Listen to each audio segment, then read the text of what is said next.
జై శ్రీరామ్. శ్రీమాత్రే నమః. శ్రీ గురుభ్యో నమః. 2024 సంవత్సరం ద్వాదశ రాశుల వారి రాశి ఫలితాలు. ద్వాదశ రాశుల వాళ్ళకి మరియు ద్వాదశ లగ్నాల్లో పుట్టిన వారికి ఈ మాసం యొక్క రాశి ఫలితాలు ఎలా ఉన్నాయి, మాస ఫలితాలు ఎలా ఉన్నాయి అన్న అంశాన్ని మనం పరిశీలిద్దాము. అయితే ఈ విషయాలు తెలుసుకోవడానికి ముందుగా గోచరంలో గ్రహస్థితులు. మేషరాశిలో గురు భగవానుడు సంచారం చేస్తూ ఉన్నాడు. కన్యా రాశిలో కేతు భగవానుడు సంచారం చేస్తూ ఉన్నాడు. ధనుసు రాశిలో కుజ భగవానుడు శుక్ర భగవానుడు సంచారం, కుజ శుక్రుల సంచారం జరుగుతూ ఉంది. అలాగే మకర రాశిలో బుధ భగవానుడు సంచారం జరుగుతూ ఉంది. సూర్యనారాయణ మూర్తి సంచారం జరుగుతూ ఉంది. ధనుసు రాశిలో ఉన్న కుజ భగవానుడు ఈ నెల 5వ తారీఖు నుంచి, అంటే ఫిబ్రవరి 5వ తారీఖు నుంచి ధనుసు రాశి నుంచి మకర రాశిలోకి ఆయన ప్రయాణం మార్చుకుంటున్నాడు, మకర రాశిలోకి వెళ్తున్నాడు. శుక్రుడు ఈ నెల 18వ తారీఖు నుంచి ఈ నెల 12వ తారీఖు ఆయన మకర రాశిలోకి ప్రవేశించబోతున్నారు. అలాగే బుధుడు ఈ నెల 21వ తారీఖు నుంచి మకర రాశిలో ఉన్న ఆయన కుంభరాశిలోకి వెళ్తూ ఉన్నారు. సూర్యనారాయణ మూర్తి ఈ నెలలో 14వ తారీఖు నుంచి కుంభరాశిలోకి ప్రయాణం చేస్తున్నారు, మకర రాశి నుంచి కుంభరాశిలోకి ప్రయాణం చేస్తున్నారు. రాహు భగవానుడు మీనరాశిలో సంచారం చేస్తూ ఉన్నాడు. ఈ మాసము ఒక ప్రత్యేకమైన గ్రహస్థితి చోటు చేసుకోబోతుంది ద్వాదశ రాశుల వాళ్ళకి మరియు ద్వాదశ లగ్నాల్లో పుట్టిన వాళ్ళకి.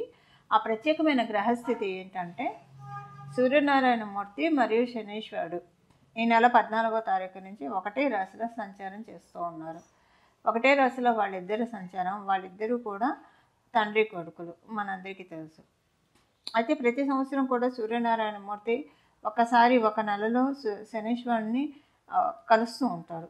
అంటే ఏ రాశిలో ఉన్నా ఆయన రాశి నుంచి వెళ్తాడు కాబట్టి వాళ్ళిద్దరు కంజంక్షన్ తటస్థిస్తున్నాయి. ఈ సంవత్సరము ఈ కలయిక చాలా ప్రాధాన్యత సంచరించుకుంది. ఎందుకంటే వీళ్ళిద్దరి కలయిక కుంభరాశిలో జరుగుతూ ఉంది కాబట్టి ఇంకా బహు ప్రాధాన్యత సంచరించుకుంది. ఆ ప్రాధాన్యత ఏంటి?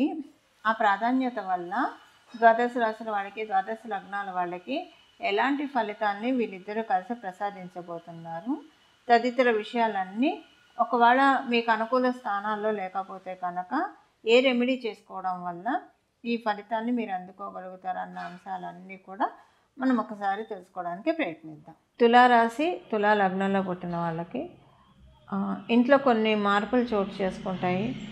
ఈ మార్పులు మీకు ఇష్టమైన మార్పులా లేదా ఇష్టం లేని మార్పులా అన్నది కంప్లీట్గా మీ జన్మజాతకాన్ని డిపెండ్ అయి ఉంటాయి. ఎందుకంటే మీ జన్మజాతకంలో ఏదైతే సూచిస్తుందో అదే ఇప్పుడు గోచారం సపోర్ట్ చేస్తూ ఉంది.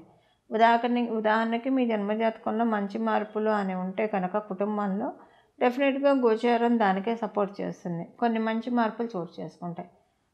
ఒకవేళ కనుక మీకు గోచారం మీ జన్మజాతకంలో మంచి మార్పులు కాదు, కొన్ని అనుకొని ఊహించని మలుపులు, ఊహించని సంఘటనలు, ఇష్టం లేని విషయాలు అయితే కనుక గోచారం దానికే సపోర్ట్ చేస్తుంది, అవి జరగడానికి అవకాశం ఉంది. ఏదేమైనా కొన్ని మార్పులు అయితే గృహపరంగా జరగడానికి అవకాశం ఉంది. అయితే ఇక్కడ మనం ఒకటి తెలుసుకోవాలి, మీరు కనుక స్వగృహస్థులయ్యి ఇంటికి ఏమన్నా రిపేర్ చేయించాలనుకుంటే అవి అవుతాయి. సో అది కూడా మార్పులే కదా. అలాంటి మార్పులైనా, అంటే అవి మంచి మార్పులు, అలాంటి మార్పులైనా సరే మీరు ఏమైనా ప్రయత్నిస్తూ ఉంటే కనుక అది ఈ మాసంలో చక్కగా మీరు మీ ప్రయత్నాలన్నీ కూడా సఫలీకృతం అవడానికి చాలా చక్కటి అవకాశం మీకు గోచారంలో గ్రహస్థితులు కలగజేస్తున్నాయి. ప్రత్యేకించి గోచారంలో మీకు శనీశ్వరుడి సపోర్ట్ చాలా బాగా ఉంది. సో ఈ విషయాల్లో మీకు కొన్ని మార్పులు అయితే చోటు చేసుకోబోతున్నాయి. విద్యార్థినులకి కూడా చాలా అనుకూలమైన సమయము. తల్లిగారి ఆరోగ్యం పట్ల కొంచెం జాగ్రత్త వహించాలి. అంటే ఆరోగ్యం పట్ల జాగ్రత్త వహించాలంటే మేజర్ హెల్త్ ప్రాబ్లమ్స్ అయితే కాదు. ఒకవేళ మీ తల్లిగారి జన్మజాతకం బాగా ఉంటే ఈ పాయింట్ ఇగ్నోర్ చేయాలి. అప్పుడు మీకు గృహం మీద ఇంకా కొంచెం ఒత్తిడి పడుతుందని చెప్పాలి. మీ తల్లిగారి జన్మజాతకం బాగోకపోతే గృహం పైన ఎక్కువ ఒత్తిడి పడుతుంది, కానీ తల్లిగారి ఆరోగ్యానికి సమస్యలు వస్తాయి. ఇవి ఈ మాసం యొక్క గోచర గ్రహస్థితుల ఫలితాలు తులారాశి మరియు తులా లగ్నంలో పుట్టిన వాళ్ళకి. ఈ గోచర గ్రహస్థితుల రీత్యా ద్వాదశ రాశుల వాళ్ళకి ఎలాంటి ఫలితాలు వర్తిస్తాయి అన్న విషయాన్ని మనం తెలుసుకుందాం. ఈ విషయాలు తెలుసుకోవడానికి ముందుగా ద్వాదశ రాశిలో పుట్టిన వాళ్ళు ఈ రాశి ఫలితాలు ఎలా అన్వయించుకోవాలన్న విషయాన్ని కూడా మనం ఒకసారి పరిశీలిద్దాం. ద్వాదశ రాశిలో ద్వాదశ లగ్నాలు, అవే రాశులు అవే లగ్నాలు. మీరు ఏ రాశిలో పుట్టారో మీకు తెలుస్తుంది కాబట్టి రాశి ఫలితాలు మీరు చూసుకోవచ్చు.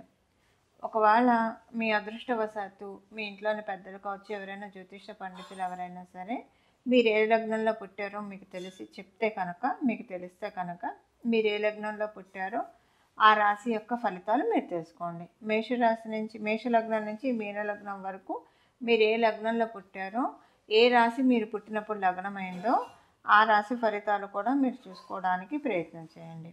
అలాగే మీరు ఇప్పుడు ఈ గోచార గ్రహస్థితుల ఫలితాలు మీ జన్మజాతకం కనుక బాగా ఉంటే, గోచారంలో బాగా ఉంటే ఇంకా చక్కటి ఫలితాలను మీరు చూస్తారు. మీ జన్మజాతకం ప్రస్తుతం బాగోలేదు, కానీ గోచారంలో మీ రాశి వాళ్ళకి మీ లగ్నం వాళ్ళకి బాగా ఉంది, మిశ్రమమైన ఫలితాలను ఇస్తుంది, గోచారం కాపాడుతుంది.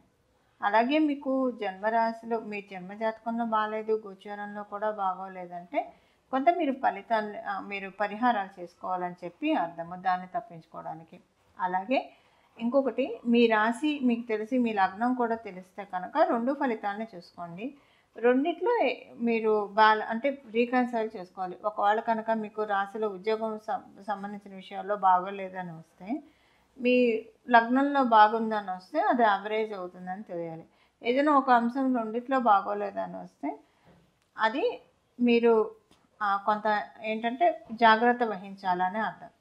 రెండిట్లో బాగుందని వస్తే చాలా బాగుంటుంది. దానికి మీ జన్మజాతకం కూడా బలంగా ఉంటే కనుక ఇంకా మంచి చక్కటి ఫలితాలు ఉంటాయి, చాలా స్ట్రాంగ్గా వెళ్తారని చెప్పి అర్థము. ఇలా మీరు చూసుకోవడానికి ప్రయత్నించండి. ఇక మనం రాశి ఫలితాలు తీసుకునే ప్రయత్నం చేద్దాం. చూశారు కదండి, ద్వాదశ రాశుల వారి మరియు ద్వాదశ లగ్నాల వాళ్ళ ఫలితాలు.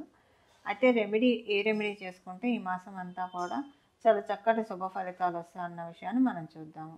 ఈ ద్వాదశ రాశుల వాళ్ళకి ఈ ఫలితాల రీత్యా ఏ పరిహారం చేసుకుంటే ఈ మాసం అంతా కూడా సానుకూలంగా ఉంటుంది అన్న అంశాన్ని మనం ఒకసారి చూద్దాం.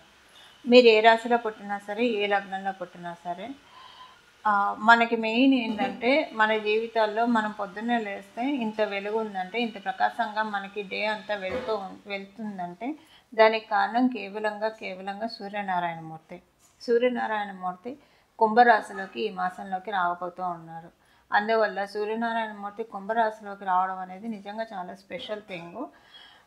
కుంభరాశిలోకి ఆయన వచ్చి ఆయన సింహరాశి మీద పరిపూర్తి దృష్టి పెడతాడు కాబట్టి ద్వాదశ రాశుల వాళ్ళకి, అలాగే ద్వాదశ లగ్నాల వాళ్ళకి కూడా మీ పేరు ప్రతిష్టలు ఇనుమడింప చేసుకోవడానికి ఈ మాసంలో చేసే ఈ పరిహారము చాలా చక్కగా ఉపకరిస్తుంది.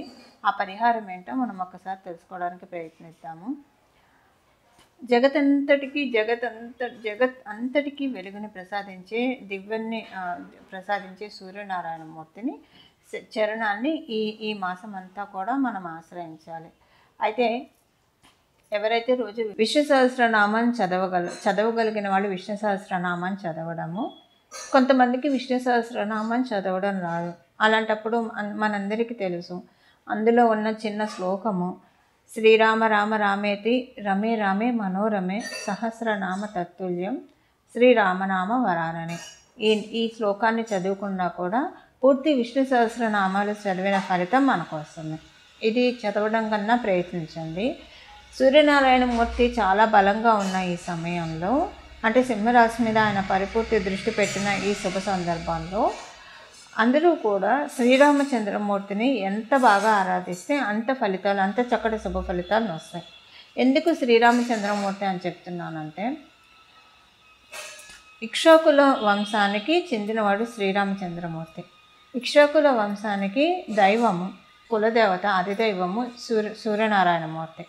అందువల్ల మనం ఈ మాసం అంతా కూడా సూర్యనారాయణమూర్తి ఇచ్చే చక్కటి శుభ ఫలితాన్ని మనం అందుకోవడానికి, మంచి పేరుని సంపాదించుకోవడానికి, సంఘంలో గౌరవ మర్యాదలు సంపాదించుకోవడానికి, దేనికంతటికీ కూడా ఈ నెలంతా కూడా శ్రీరామచంద్రమూర్తి ఆరాధన చేయడము, విష్ణు సహస్రనామాలు చదవడము, మీ ఇంటి దగ్గర కనుక శ్రీరామచంద్రమూర్తి ఆలయం ఉంటే ఆలయ సందర్శనం చేయడము, ఇవన్నీ చేయగలిగితే కనుక చాలా చక్కటి శుభ ఫలితాలు ఈ మాసంలో మీకు అందడానికి చాలా చక్కటి అవకాశం ఉంది. ఈ మాసంలో ఉన్న మీరు చేసే ఈ పరిహారం వల్ల రాబోయే మాసాల్లో కూడా కొన్ని మంచి ఫలితాలను చూడటానికి చక్కటి అవకాశం నిస్సందేహంగా ఉంటుంది. మంగళం. నమో భగవతే వాసుదేవాయ.